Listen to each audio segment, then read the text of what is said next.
Bonjour à tous. 95% des projets pilotes d'intelligence artificielle n'aboutissent à pas grand-chose, en tout cas n'apportent pas le retour sur investissement attendu par les entreprises. Alors est-ce que ça veut dire qu'on va à la catastrophe, que ça va prendre du temps? Si on met ça en regard des milliards qui ont déjà été investis par les géants d'intelligence artificielle et des grands modèles, que ce soit de langage ou d'image, on peut se poser la question de bulle ou pas dans l'IA. Est-on face à quelque chose qui va exploser prochainement? Ce sera notre grand sujet de débat aujourd'hui à la une. On va aussi s'intéresser au mobile business avec un virage que prend Snapchat vers le commerce augmenté. Mais d'abord, je vous propose un regard sur le marché des images 3D générées par IA, bien sûr. C'est tout de suite dans l'interview.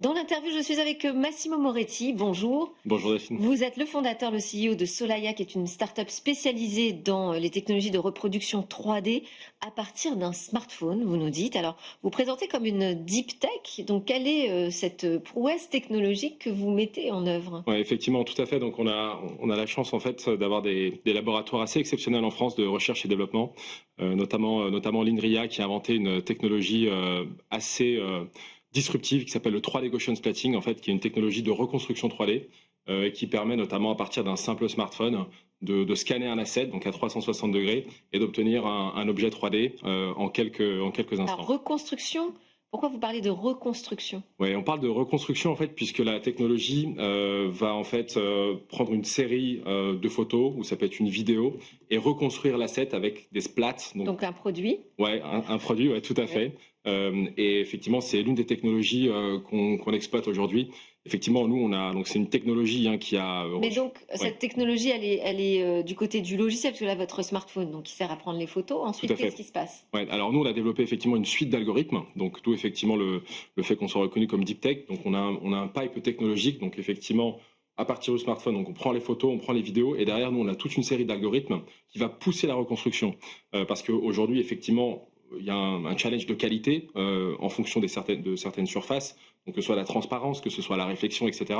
En fait, nous, on a poussé à l'extrême, finalement, cette technologie de rupture pour obtenir la meilleure qualité en un temps record. Et c'est là, effectivement, où Solaya se différencie et peut, je pense, se positionner aujourd'hui comme leader en Europe et peut-être même au monde avec un simple smartphone, l'application Solaya. Et donc, ce n'est pas de l'IA générée par des modèles classiques qu'on utilise pour, à partir d'un prompt, lui demander de nous reproduire un produit? Pas tout à fait. En fait, le challenge aujourd'hui avec la Generative AI, c'est que la Gen AI, en fait, va halluciner.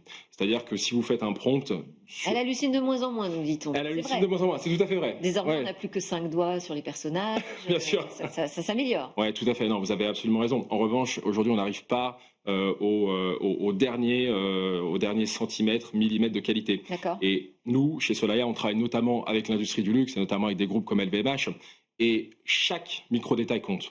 Et c'est là où effectivement Solaya se différencie. Donc il faut une reproduction absolument fidèle du produit. Exactement. Donc pourquoi? Pour le e-commerce? Pour vendre un produit sur un site internet et en avoir une perspective, une vue à 360? Exactement. Si on prend votre chemisier qui a 5 ou 6 boutons, on peut pas en mettre 6 ou 7 par exemple. Et c'est là où en fait la Gen AI va parfois halluciner. Alors qu'avec Solaya, si on scanne effectivement un produit X ou Y, on va être effectivement au millimètre près. Très précis, aussi bien sur la qualité de la matière, sur la qualité des formes, etc., etc. Donc c'est là où on se différencie. Et c'est une vue à 360? Tout à fait. Donc nous, en fait, l'expérience de scan, donc l'application va sortir dans moins de 2 semaines, elle sera accessible à toutes et à tous. Et c'est une disruption parce qu'aujourd'hui... Donc on pourra tous prendre en photo des objets qu'on a chez nous? Tout à fait, exactement. En fait, la disruption de Solaya, c'est l'ultra simplification. Vous réservez pas ça à vos clients dont vous parliez dans l'industrie du luxe? C'est pas un business model pour vous, ça? Si, tout à fait. Nous, on a commencé par le B2B avec des clients absolument exceptionnels comme le groupe LVMH, comme Karl Lagerfeld, etc.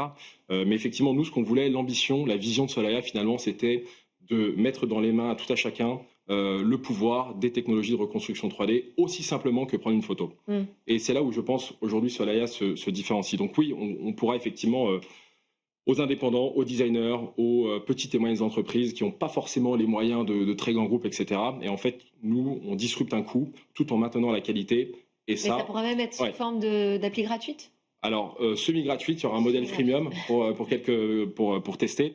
Évidemment, il y aura des limites. Les services, etc., ne seront pas les mêmes pour les grandes entreprises qui payent effectivement un peu plus cher. Donc, on va effectivement adapter notre modèle.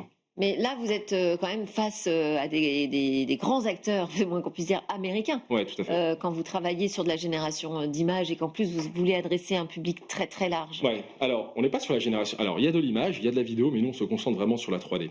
Et la 3D, effectivement, c'est un petit peu une niche qui a été un petit peu oubliée de certains acteurs, où effectivement, c'était plus sur des LLM, donc plutôt de la photo, du texte, ou bien des vidéos avec... En fait, oui, de la création 100% virtuelle. Exactement. Et nous, en fait, et il y a une grosse, effectivement, une importante tendance sur aujourd'hui ce qu'on appelle physical AI, et c'est là où nous, en fait, on se positionne. Et ça, c'est la prochaine tendance de 2026, 27, etc.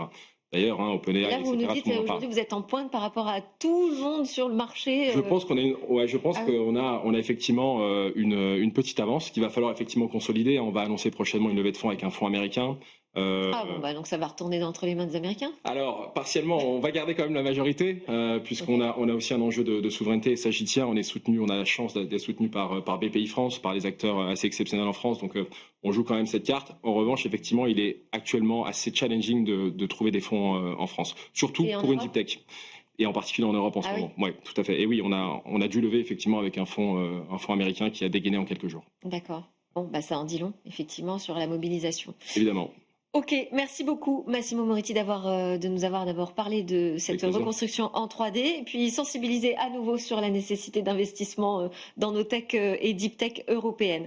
Je rappelle que vous êtes le fondateur et le CEO de Solaya. Allez, c'est l'heure de notre débat. On va parler justement de milliards dans l'IA et de voir si c'est une bulle prête à exploser ou non. On va parler de ces milliards dans l'intelligence artificielle. Est-ce qu'on est face à une bulle prête à exploser ou non? Avec nous pour ce débat, Gilles Babinet. Enfin, je dis avec nous à distance, mais il est bien avec nous quand même. Gilles Babinet, multi-entrepreneur, président de la mission Café IA et puis auteur d'un récent billet paru dans les Échos sur cette interrogation. IA, bulle ou pas. Et avec nous également François Vanécoute. Bonjour François, merci d'être en studio. Vous êtes journaliste pour le magazine économique Challenge et vous suivez également de très près ce sujet. Alors on a une récente étude du MIT qui nous dit que 95% des projets pilotes d'IA générative lancés par les entreprises n'aboutissent à pas grand-chose. En tout cas, c'est un constat d'échec en matière de retour sur investissement immédiat du côté des entreprises qui font leurs expériences. Vous vous dites, ah ouais, quand même, ça fait mal, c'est surprenant. Ou alors, on est face à quelque chose de tout à fait normal, parce que c'est comme ça que ça se passe dans l'innovation. Et il faut le temps d'adopter, de trouver la bonne méthode, et puis aussi de convertir les process, l'entreprise dans son ensemble face à une technologie aussi révolutionnaire. Donc, surprise ou tout est normal, il n'y a pas de quoi s'inquiéter? François? J'aurais plutôt tendance à dire que c'est un signal d'alerte. Ça, c'est une certitude, parce que ce qui nous avait été vendu, c'est que l'IA générative allait se répandre à vitesse grand V dans les entreprises. Là, clairement, le compte n'y est pas. Ouais. Après, c'est quelque chose de normal, c'est une nouvelle technologie. Il faut rappeler que ChatGPT a moins de 3 ans. Et aujourd'hui, les projets qui ont été évalués, l'étude date d'août 2025. Donc les projets qui ont été évalués sont des projets qui avaient été lancés 2024, peut-être début 2025. Donc on en est encore à un stade où les entreprises ne savent pas trop comment utiliser l'intelligence artificielle. Ce qui est certain, c'est qu'il faudra du temps et il n'est pas sûr que toutes les entreprises d'IA aient le temps que les entreprises s'adaptent à la technologie. Eh oui, parce que là, on va en parler du problème de business model aussi. Gilles, de votre point de vue, comment est-ce que vous interprétez ce résultat? Enfin, moi, je suis effectivement de ceux qui disent qu'il y a une bulle. Je le dis depuis un certain temps.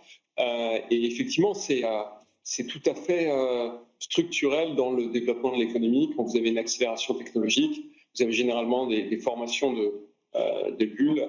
Il y a un bouquin qui est absolument génial, qui s'appelle Irrational Exuberance, qui a été initialement publié en 2000 et réédité, largement amendé après la deuxième crise financière de 2008, et qui explique que au cours de l'ère industrielle, c'est-à-dire des 200 dernières années, il y a eu rien moins que 60 fois où il y a eu des déceptions, des accélérations financières qui ont été déçues. Alors, beaucoup sur les marchés immobiliers, mais pas que.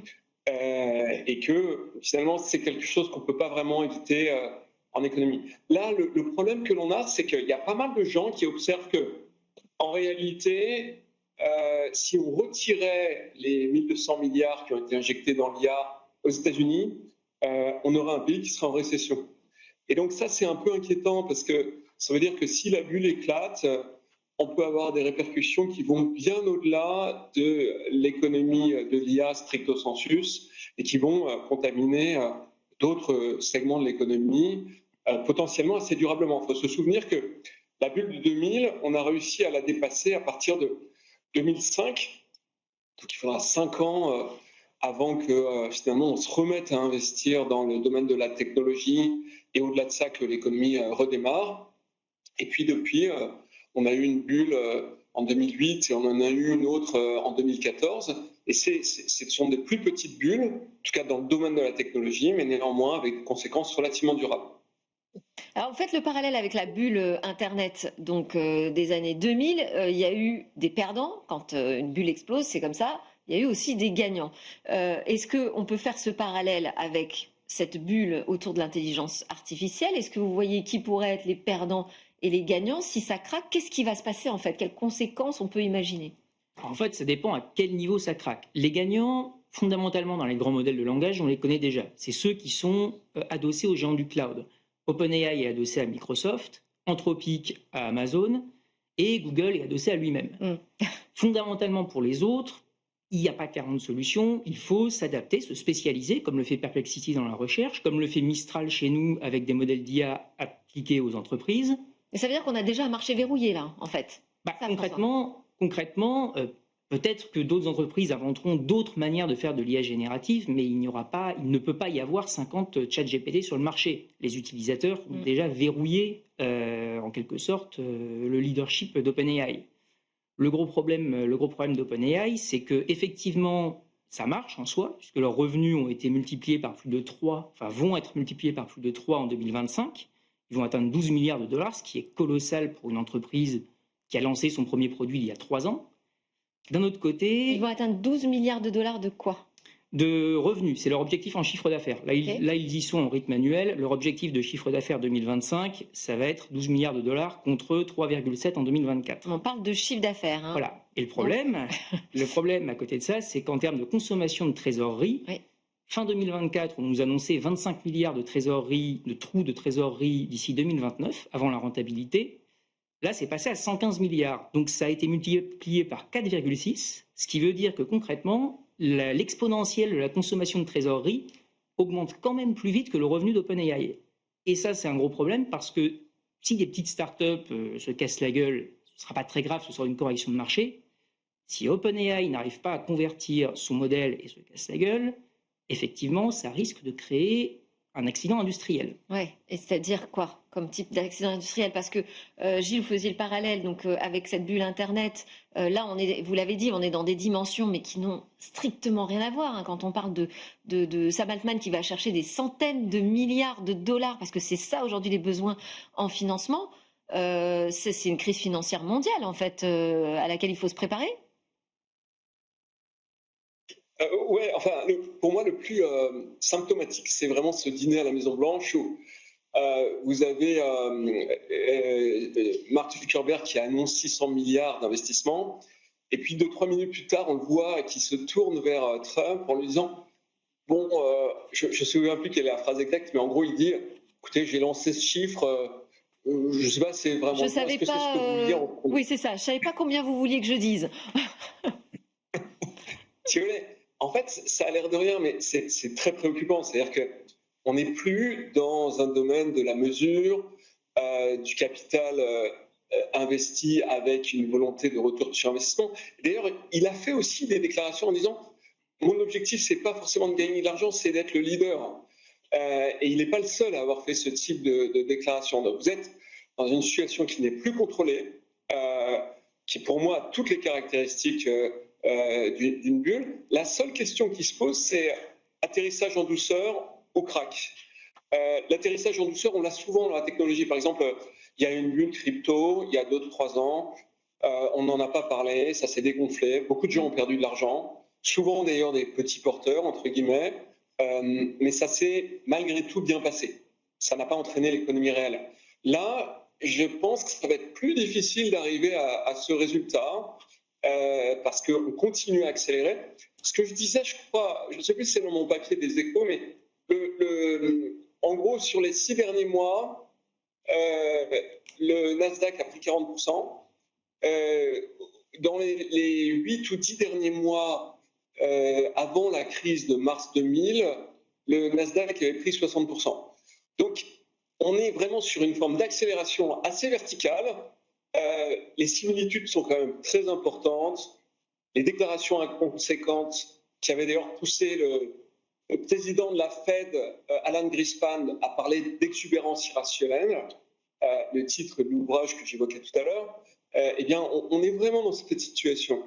Donc, il me semble que pour les Européens, la question, c'est vraiment de ne pas jeter le bébé avec l'eau du bain. On a été moins vite, on a levé moins de capitaux.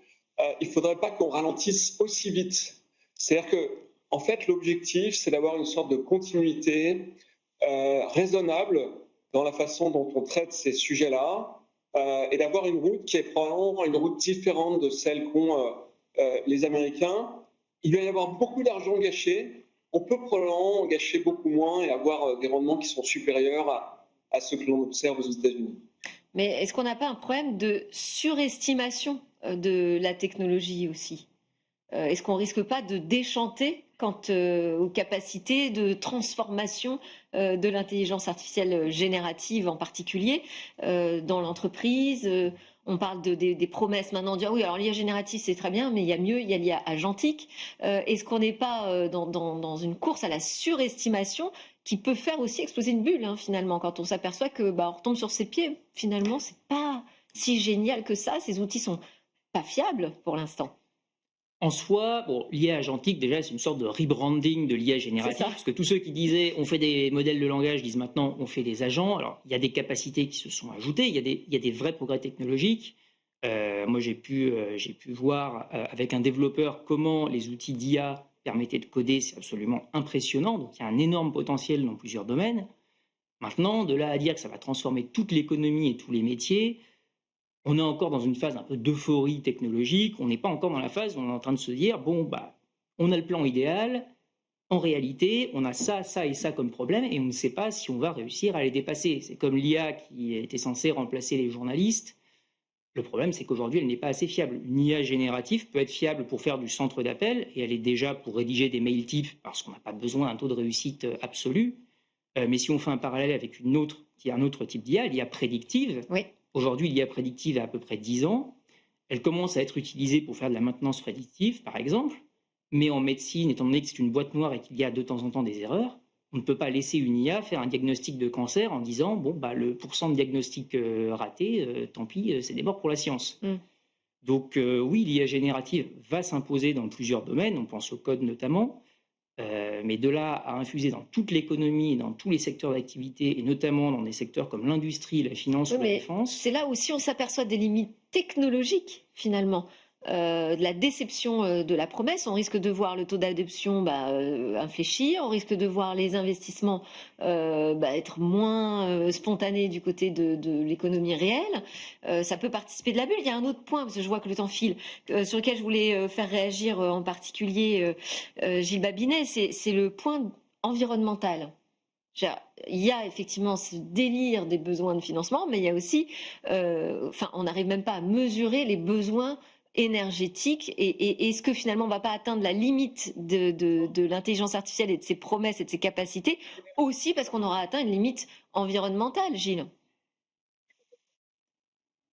Oui, alors effectivement, mais tout cela participe du même enjeu, c'est-à-dire qu'en réalité, on est en train de toucher la limite de ce qu'on appelle les modèles de langage, les modèles d'attention. Ça serait un peu long d'expliquer pourquoi, mais et ces modèles finalement sont extrêmement énergivores.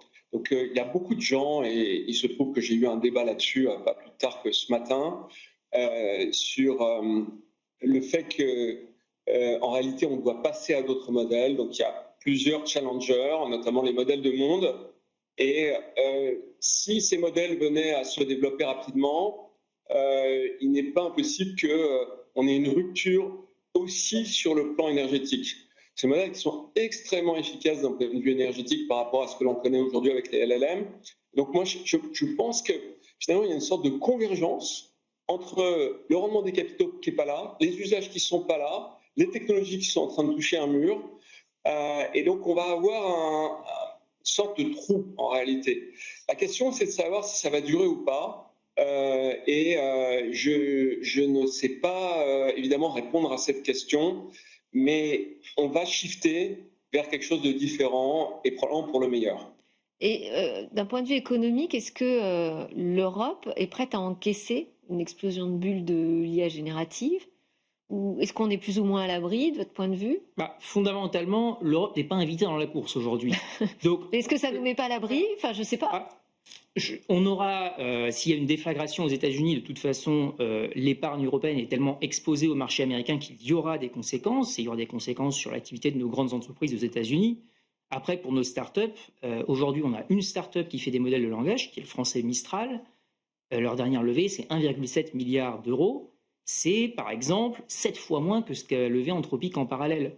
Donc, il peut y avoir de la casse, et il va y avoir de la casse parce qu'il y a aussi eu une euphorie. Je pense notamment à la start-up d'Agentic H qui a levé 220 millions concrètement sur la base de 5 CV et un PowerPoint sans avoir de vrais produits derrière. Mais on n'a pas non plus la bulle des valorisations, c'est quand même éteinte en 2022 en France.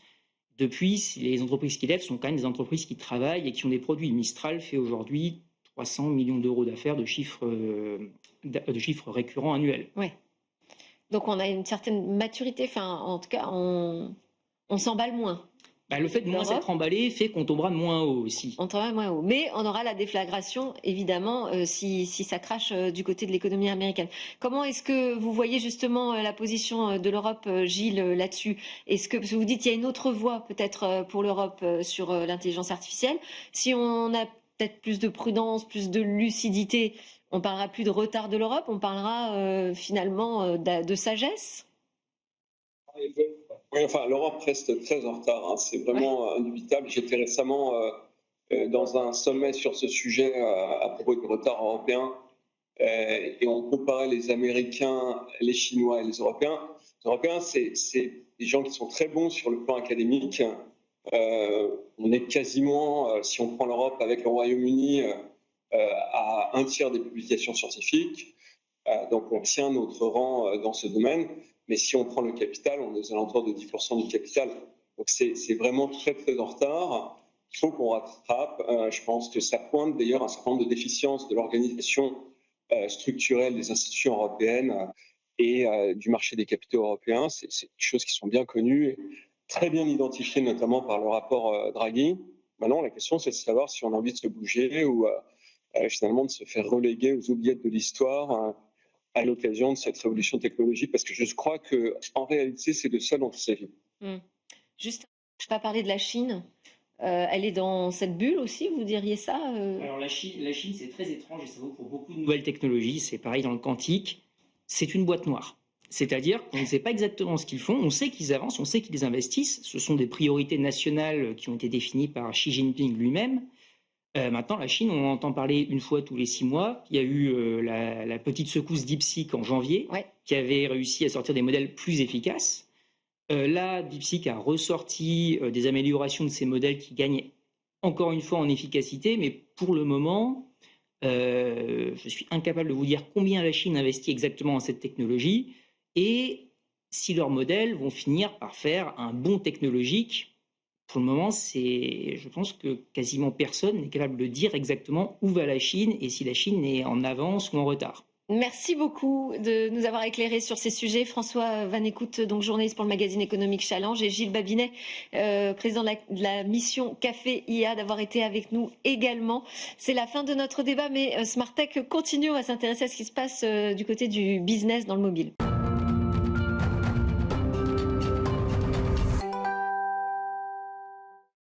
On termine cette édition avec notre regard sur le business du mobile et Jérôme Bouteiller, le fondateur, journaliste de écranmobile.fr. Et aujourd'hui, on va s'intéresser à Snapchat. Bonjour Jérôme. Bonjour. Snapchat qui prend un virage vers le commerce augmenté. Oui, je voulais vous parler aujourd'hui de Snapchat, une application lancée il y a déjà 14 ans par l'américain Evan Spiegel, qui a multiplié les innovations ces dernières années, mais qui n'a peut-être pas la reconnaissance qu'ont d'autres super apps comme WhatsApp, Instagram ou TikTok. Snapchat, aujourd'hui, c'est 930 millions d'utilisateurs dans le monde, on s'approche du milliard, et une communauté extrêmement active qui produit 5 milliards de snaps tous les jours pour alimenter l'application. La France est le 3e marché de Snapchat dans le monde, derrière les États-Unis et l'Inde. C'est à peu près 20 millions d'utilisateurs tous les jours. C'est l'équivalent d'une grosse chaîne de télévision. Et pour l'anecdote, Evan Spiegel a la nationalité française, qu'il a obtenue de la part d'Emmanuel Macron. Et il a une petite maison dans Paris où il se rend régulièrement. Alors, en quoi Snapchat est innovant? Snapchat, c'est les inventeurs du selfie. À l'époque où Instagram tournait sa caméra vers son assiette ou joli paysage, on ouvrait Snapchat avec sa photo en ouverture. Et ils ont introduit plein d'innovations. Alors, il y a eu par exemple les photos éphémères pour effacer les photos compromettantes. Ils ont également introduit les premiers filtres en réalité augmentée pour embellir ou transformer son visage. Il y a eu aussi pas mal d'innovations dans le domaine des avatars avec le rachat de Bitmoji, des cartes de ses amis avec le rachat de Zenly. Et puis Snapchat, c'est aussi les pionniers des lunettes connectées avec les Spectacles, qui étaient les premières lunettes avec des petites caméras dans les bras et qui sont en train d'évoluer vers des modèles en réalité augmentée basés sur SnapOS et qui devraient concurrencer d'autres modèles qui arrivent sur le marché l'année prochaine. Ouais, c'est vrai que c'est un régal pour les geeks, Snap. Et en termes de réalité augmentée, alors? Alors, c'est un format qu'ils ont développé, qu'ils déclinent en publicité pour les annonceurs. Ça fait déjà plusieurs années qu'ils proposent ce qu'ils appellent des lens, qui permettent aux utilisateurs d'interagir avec les marques. Alors pour les fêtes de fin d'année, par exemple, il y a des annonceurs dans l'électroménager comme Boulanger qui utilisent des doubles lens, avec une lens pour transformer son visage et puis une lens pour filmer son environnement en mettant par exemple des objets qui sont en vente chez soi ou autour de chez soi. Et c'est une mécanique très intéressante qui combine donc du user generated content. La marque n'a pas besoin de créer des spots, ce sont les utilisateurs eux-mêmes qui vont les créer à sa place. Et puis la réalité augmentée, évidemment, qui permet une très grande viralité et qui permet à l'annonceur de gagner ce qu'on pourrait appeler la bataille de l'attention. Et donc là, vous voyez un virage vers l'utilisation de cette réalité augmentée, vers le commerce électronique. Alors effectivement, c'est clairement la tendance. Aujourd'hui, Snapchat, c'est avant tout un média. On sent que leur objectif, c'est de permettre aux consommateurs d'interagir. Mais il y a un virage vers le commerce électronique. Alors, c'est pas encore officiel chez Snapchat, ça va arriver bientôt. Mais c'est clairement une des tendances du marché. Toutes les super apps aujourd'hui font ce virage. On a vu pas mal d'annonces chez Instagram, Telegram, RCS, TikTok ou encore WeChat. Si on prend Instagram, par exemple, c'est clairement aujourd'hui la tendance. Ils ont lancé le shopping et c'est du live commerce, en gros, c'est de la vidéo. Avec Snap, on va probablement tester quelque chose de nouveau que moi j'appelle le commerce augmenté, qui va combiner la réalité augmentée pour évidemment pousser les gens à acheter les produits. Et donc ça pourrait fonctionner avec des lunettes? Alors aujourd'hui, c'est encore de la R&D, mais les lunettes effectivement vont remplacer le smartphone. Et Snap travaille depuis déjà quelques années sur tout un tas d'applications sur leur modèle en réalité augmentée. Alors on a vu par exemple des systèmes de menus, on va pouvoir aller au restaurant et choisir les produits qu'on va vouloir commander. On voit aussi des systèmes de virtual try-on, donc on va avoir des chaussures par exemple qui vont apparaître dans notre champ de vision et qui vont remplacer nos chaussures. On peut aussi essayer des produits à la maison, par exemple, en réalité augmentée.